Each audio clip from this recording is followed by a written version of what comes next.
Bonjour à toutes et à tous et bienvenue sur la chaîne de la douceur pour un nouvel exercice créatif et relaxant. Aujourd'hui, on va faire un exercice que j'aime beaucoup qui consiste à dessiner ou peindre avec la main non dominante. Donc, c'est-à-dire si vous êtes droitier, vous dessinerez avec la main gauche comme moi, et si vous êtes gaucher, vous dessinerez avec la main droite. Pour cet exercice qui a plein de bienfaits, comme vous allez vous en apercevoir, même s'il fait un petit peu peur, on va utiliser un carnet à croquis assez épais dans mon cas, mais ça n'a pas d'importance. C'est la marque Bössner, c'est une marque allemande. On se jette directement dans le grand bain avec un liner à encre, donc la marque Micron. Et on ne va pas utiliser un crayon à papier, car nous sommes courageux. Et pour l'inspiration, on va utiliser ce livre de Phaidon que j'utilise pas mal quand j'ai envie de dessiner, mais je n'ai pas vraiment d'inspiration. Je veux dire Phaidon, sorry, qui référence des dizaines et des dizaines de bouquets de fleurs dans différentes teintes, et à chaque fois vous avez la palette correspondante au bouquet. Donc c'est à la fois une source d'inspiration sur les motifs, mais aussi sur les couleurs.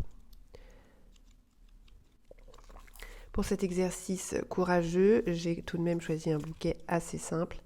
Il n'y a pas trop de détails et on va se lancer comme ça, sans trop réfléchir. Ça va vous faire très très bizarre au début, mais c'est complètement normal. Vous allez voir que vous allez rapidement vous apercevoir des bienfaits de cet exercice. Donc je mettrai la photo de ce bouquet à la fin de la vidéo, donc comme ça vous pourrez faire pause et vous en servir comme modèle.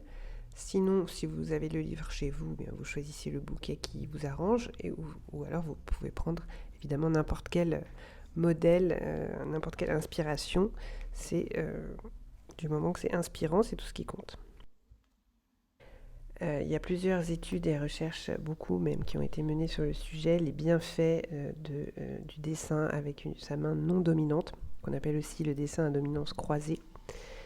Parmi ces bienfaits, vous avez un équilibre hémisphérique du cerveau, c'est-à-dire que votre main dominante est associée, connectée avec l'hémisphère du cerveau opposé. Donc si vous êtes droitier, ça correspond à l'hémisphère gauche. Si vous êtes gaucher, ça correspond à l'hémisphère droit.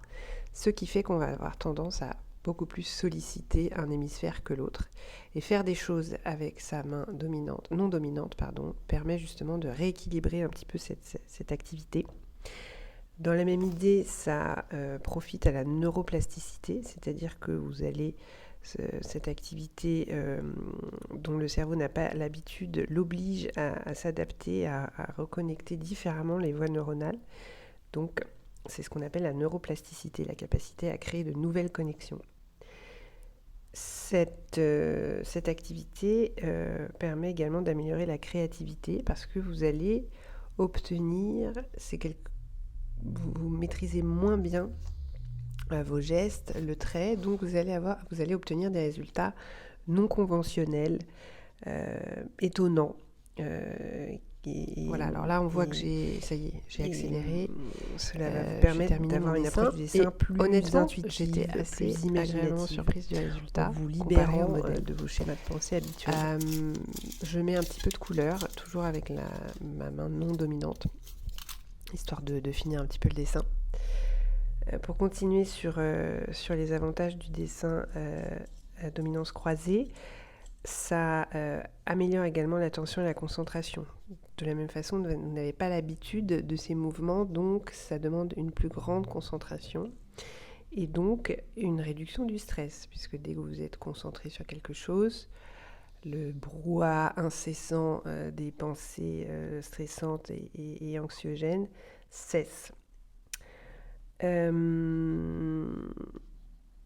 Et puis vous allez bien sûr améliorer votre coordination. Vous verrez qu'il y a une certaine satisfaction aussi à réaliser quelque chose qui finalement est intéressant, ressemble à quelque chose, alors que c'est très difficile et pas du tout naturel pour vous. Et puis ça permet si vous avez l'habitude de dessiner, bien ça permet de lâcher un petit peu cette cette pression d'obtenir un résultat qui correspond à ce que vous avez en tête, qui est un des écueils de l'artiste. Là, vous êtes obligé de lâcher ça, parce que vous n'avez pas vraiment de contrôle sur le résultat. Et c'est ça qui est plutôt satisfaisant à la fin de cet exercice. Donc là, je colorie mes petites fleurs. Je ne vais pas tout colorier en fait, mais là on est vraiment dans la partie complètement relaxante, très agréable de ce processus, puisque je n'ai pas besoin d'être particulièrement précise dans mes gestes. C'est juste pour le plaisir de la couleur.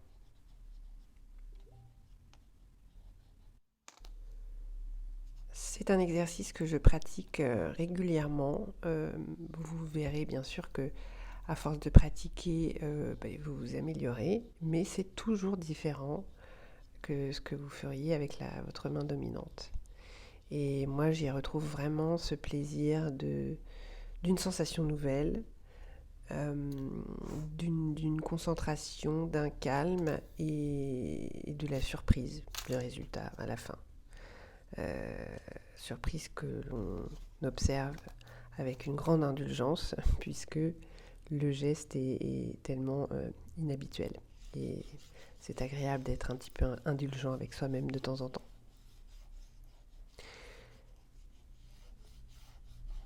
Voilà, j'arrive à la fin du dessin. Voilà le résultat. Franchement, c'est quand même assez proche du modèle. Alors oui, je le fais régulièrement, mais pas toutes les semaines non plus. Donc je ne suis pas une pro. Je ne suis pas une pro du dessin à dominante croisée. Dites-moi en commentaire si vous l'avez déjà fait, qu'est-ce que vous en pensez. Si vous le faites, n'hésitez pas à partager vos œuvres et à partager également vos impressions sur cet exercice.